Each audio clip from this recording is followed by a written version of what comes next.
Just have a normal conversation. This Not could what we go anyway. normally talk about, yeah.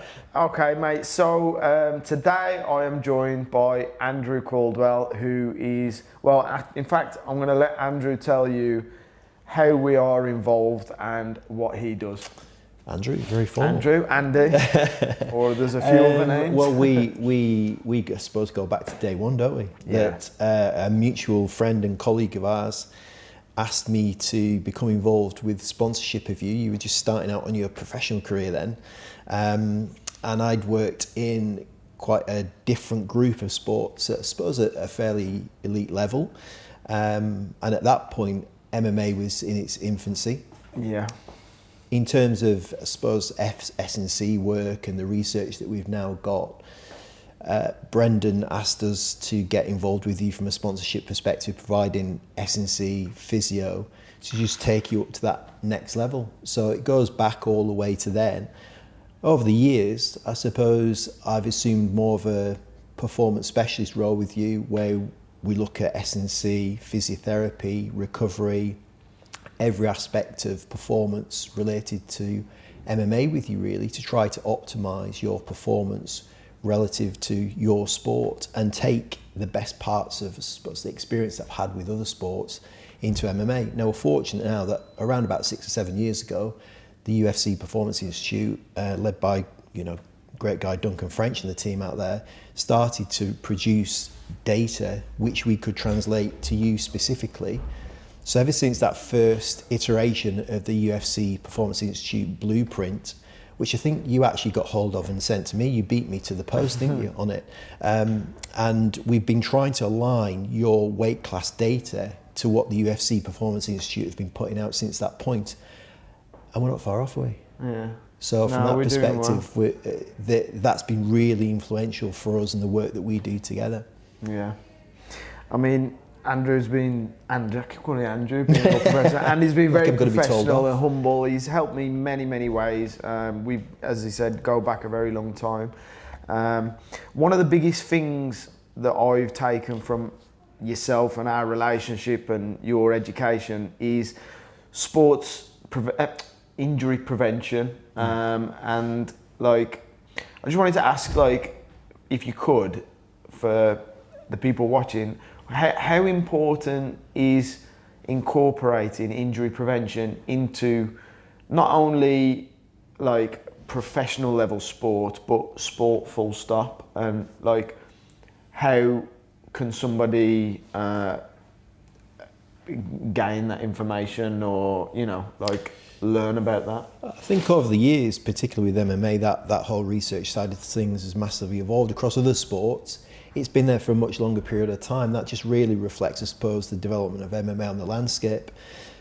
Most injuries, when you look at them over a period of time, MMA is a little bit different because there is a relatively higher rate of traumatic related injuries, but they tend to be around the kind of head, neck and face. The more cumulative pattern of injuries, they're the ones that we can really kind of bring the risk level down because they develop over time. So if we can understand some of the factors that are associated with injury and try to mitigate the risk of those downward by controlling things like training load, monitoring that, making sure that the prescription of load over time is really well controlled but progressive. These are the type of things that we can start to look at and try and reduce people's injury risk as low as possible. Now, you use the word prevention there. I suppose prevention's something that we can never ultimately do, but we can mitigate the risk as low as we possibly can. And there's a huge percentage of injuries across many different sports that are this cumulative pattern of onset. And if we think about that for a second, those are the ones that can be reduced. They're definitely the ones that we can influence and reduce the risk of. So in answer to your question, it's so important to get this stuff right because they're the things that we can really look to control. We need to understand the demands of the sport, because then we understand what the body's having to tolerate, and we can provide people with almost like a safety valve of performance. So if everything they're doing within their training is below their threshold, then they're going to have a reduced risk of being injured. Yeah. And that's how we go about the process. But injury risk reduction itself is just, it's a huge area, and there's lots of different things that tend to influence why somebody might get injured. So the obvious ones are overtraining, for example, doing too much in training, suffering injury related to that. But something like lack of sleep, incomplete recovery, stress, they all contribute towards somebody's elevated risk of injury.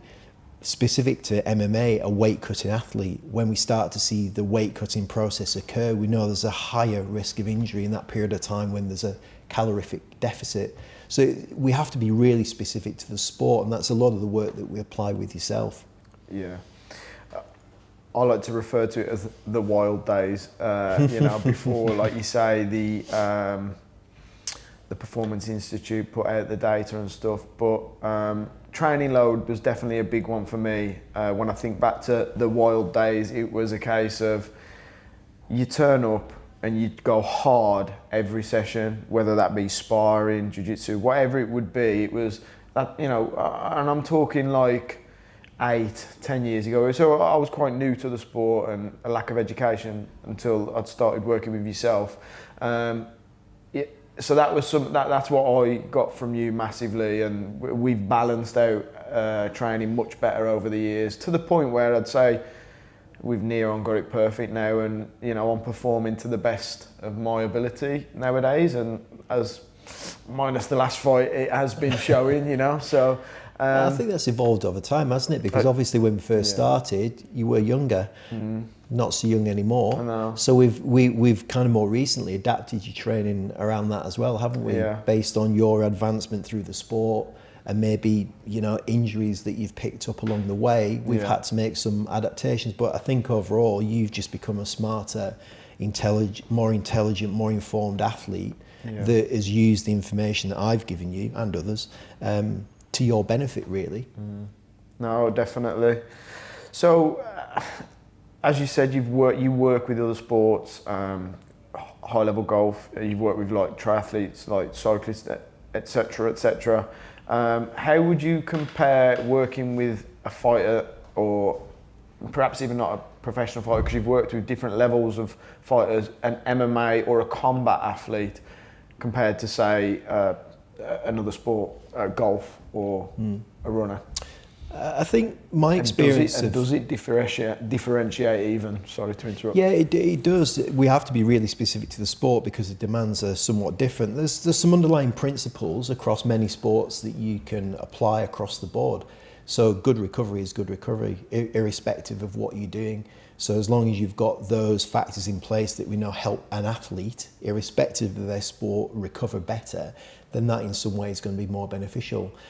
I suppose the specificity comes as the further up the food chain you go, or the further your training history develops. We generally have to become a bit more specific with you, because obviously you've done the general and foundation work. But I suppose in answer to your question, with MMA in particular, there's some unique injuries that we will see in that sport if we compare it to, say, golf, for example. So in golf, I'll never see somebody with head-neck injury. Whereas, well, neck injury maybe so, but I won't see a traumatic head injury or a cut or anything of that nature in a non-contact sport.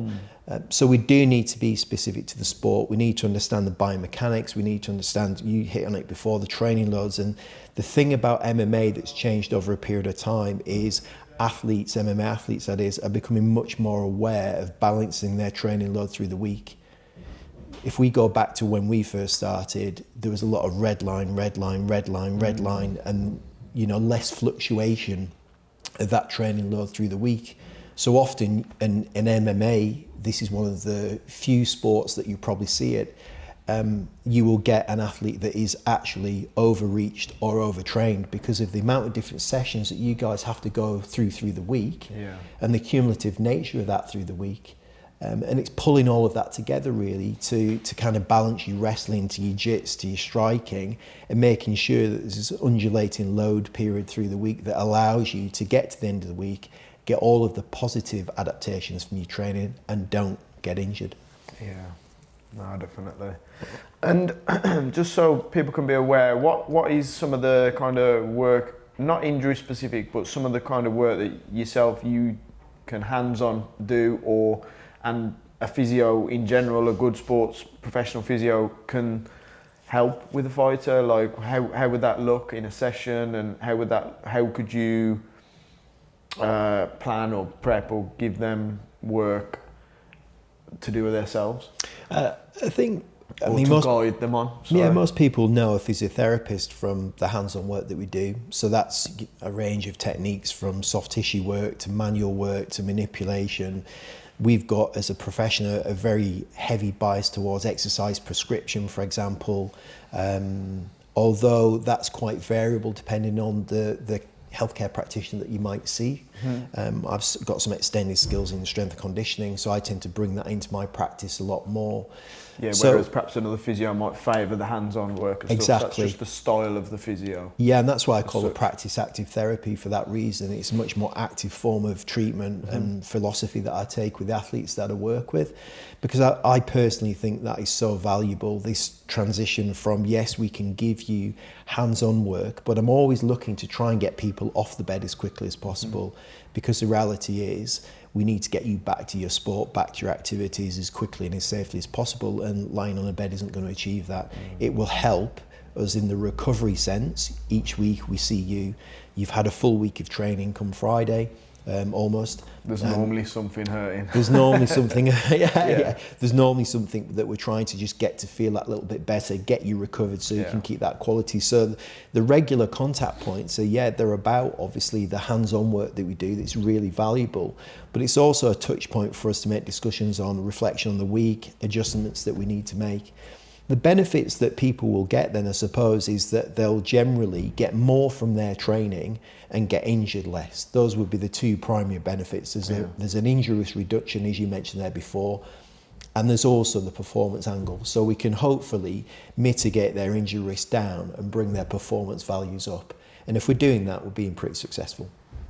That's good, and it's good to make people aware about that. And something else I want to make people aware about is your famous saying, which I think you should have printed on the wall. I keep saying it's going to be up on this wall. But if you would like to tell us your famous saying and your, not so much your reason how you come about that and why you like that. Yeah, this is probably a good example where people can see this. This is the gloves from your first fight back after your ACL reconstruction, which, was a fantastic surprise, and I was really grateful to receive. And I was, a small part in getting you back after your knee surgery, which for me is always a real pleasure. But I use a saying called injuries are opportunities, and you're a really good example of that. Early stage in your ACL rehabilitation, you used what is quite a significant and serious injury with a protracted recovery period of time of typically 12 months plus.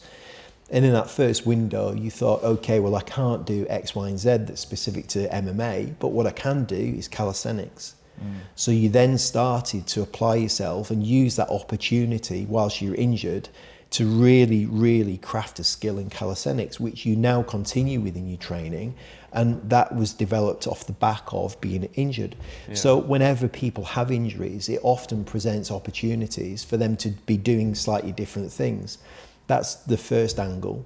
The second angle is it probably presents an opportunity to go back to their given sport the fittest and strongest that they've ever been. And particularly with an ACL reconstruction, that is always something that I try to get across to people. If we think about it, when else is an athlete going to have 12 months of really controlled and structured work to be able to get themselves in that condition within their career? It's actually quite rare. So what we should be seeing is athletes going back the fittest and strongest that they've ever been. So I think there's those two main things. And I think finally, it's more about the mindset. Injuries are often seen as a negative thing by many athletes. Yeah. And it just reframes that into a more positive context of, right, okay, we've got this injury problem. That's the negative, I suppose. Well, what's the positive? What positives can we draw from it? Can we use this as an opportunity to do something that you just don't have time or you can't fit into your schedule? And all of a sudden, it just reframes it into a slightly more positive context. Yeah, on a normal basis. So it is a brilliant mantra to say. Need to TM it, huh? Yeah, copyright that, definitely. Copyright that shit. So, then just to wrap it up to finish, so just something a bit maybe off subject, very much to do with physio, but what would you say, And obviously Andy had an extended career working as a physio in the NHS, in hospitals and stuff, as you would come up through your training and stuff. So in your, 20-year, nearly 25-year career? 27. What is the worst, most horrific, obviously you can't name names or go into too much detail, injury you've ever saw? And make it as gory as you like. So I think some of the things that, within the sports side of things, the nasty fractures are usually the ones that really are the clickbait on YouTube, particularly with MMA, when you see the leg breaks with kicks. Never nice to watch, particularly if people then step back with full weight on them. They're nasty injuries, and they do take quite a while to get athletes back from them. So they're all obviously the one that's A, quite complex, depending on the amount of trauma. B, it gets people's attention straight away when they see those kind of injuries. It's that, don't want to look, but do want to look kind of situation. So, and as a professional, how do you deal with that if somebody comes in? Like, are you able to mask the kind of feeling and just be professional? I think you do, and I've dissected cadavers, dead bodies, so you're kind of used to seeing that kind of thing. But irrespective of that, if you go back to the NHS days, actually, you saw some pretty rough stuff on intensive care when you were working there. People having limbs amputated and other bits and bobs because of infections, and that's never nice to see. But again, that's kind of pushing those limits of tolerance, really. But within sport, I would say that the nasty fractures are probably the one. 3 ways an athlete can improve their general performance. Go. Be stronger. Definitely have a really good base of strength and conditioning. Sleep more. Sleep is our natural kind of plug-in when we recharge. And be aware of your training load. Okay. Be aware of how much stress you're putting your body under. I would say they're 3 top tips. Nice. Good. You can pick only one: stretching or mobility. Mobility. And why? You can't stretch you out of a problem you moved into. I'm in that one.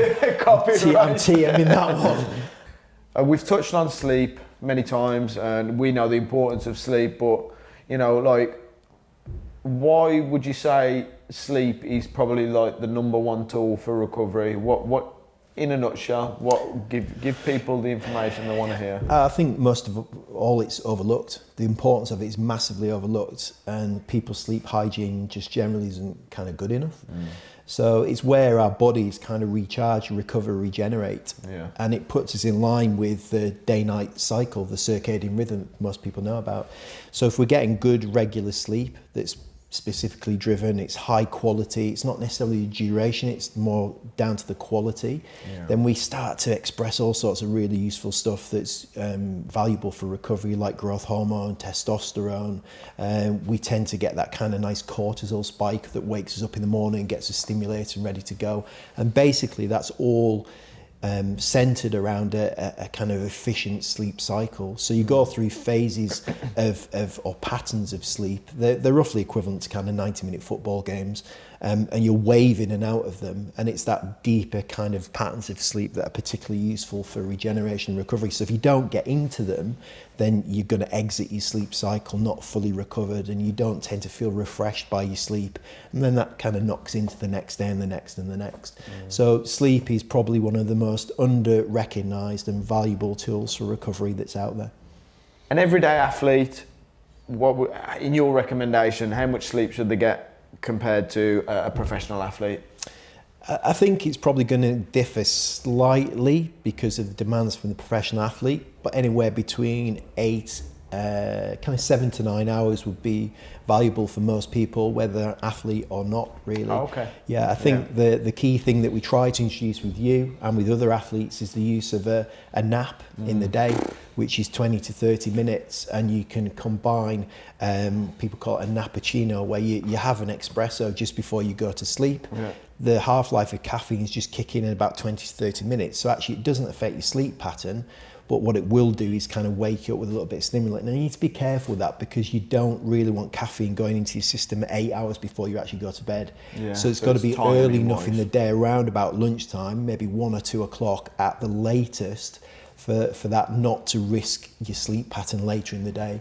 But that's really valuable, specific to athletes. Get in the habit, if you can, of the regular afternoon naps of around about 20 to 30 minutes. Don't have kids then. Absolutely not. Yeah. You've got no chance. Last one actually, which might be interesting. Ice baths, they're like Marmite. You either love them or hate them. What's your take on an ice bath, and the top 3 benefits or non-benefits? I already know what your take is, but with an ice bath? We have to be quite open and transparent, but we've both got one. And we've both got saunas as well. But I think when you look at the research behind it, not to get too scientific, but all of the markers of recovery that it might take from blood and from muscle don't actually change a huge amount. But what you will see with an ice bath is this perceived athlete recovery and readiness to train again. So it gets rid of stiffness, soreness. Yeah. It makes you feel quite refreshed and ready to go again. When you combine that with something like the sauna, that's where the evidence is a little stronger, because we know that's really generally good for your mortality risk reduction in general health. So we're combining, a finished sauna with cold plunge straight afterwards, that's known to be associated with better lifelong health, but again will enhance your recovery. So top benefits would be reduced stiffness and soreness. You get some increased brown fat activation, which is really useful for your immune system. And then the third benefit is that it can help regulate your sleep pattern related to your body temperature as well. So that goes back to the sleep that we were just talking about. Yeah. And it just makes you feel great. You get out, you're stimulated, for me. You're ready to go, particularly if that's first thing in the morning. I tend to do mine first thing, and it kind of sets you up for the day and gets you ready to go. So it's been great talking to you, and I've enjoyed it. I mean, I've enjoyed our friendship for the last 10 years, as you know, and I very much appreciate the work we've done together, and thank you for that. And no worries. Just to wrap it up, tell people about what you're doing, your new venture, and tell people where they can find you, and just so people know, this active therapy, your clinic is based in Stafford. It's 30 minutes from Birmingham. Mm-hmm. And please tell them about that. Well, we're a specialist sports injury and performance clinic based here in Stafford, so that's where I do my clinical work, and people can find that on socials. Facebook is @ActiveTherapy1, Instagram's @active_therapy, so you can follow the kind of content I put out and try and put useful content for athletic performance out there, irrespective of your sport. And the kind of services that I provide are specialist sports performance consultation, almost as a performance director type of role. So we take a kind of 40,000 foot view of any athlete, what they're currently doing, how we can improve that, work with coaches. We work together quite closely with the team of coaches around you. So it's bringing all of that information together. So that's the kind of sports injury and sports performance side of things. It's based here in clinic, but also online now as well. And then the second side of things is a new kind of aspect to the business, which is more creating digital assets, which is around providing people with real rehabilitation programs that are turnkey solutions that takes them from the point of injury back to their normal life or their sport. It's driven by intuitive software, individually designed by me, and it takes people every day through their step-by-step process of rehabilitation, because I'm aware that some people don't want to come in for physiotherapy. They prefer to do it at home, in the gym, run their rehabilitation themselves. So hopefully I can provide my expertise and knowledge and guide people through that process. Lovely. Thank you. My pleasure, my man.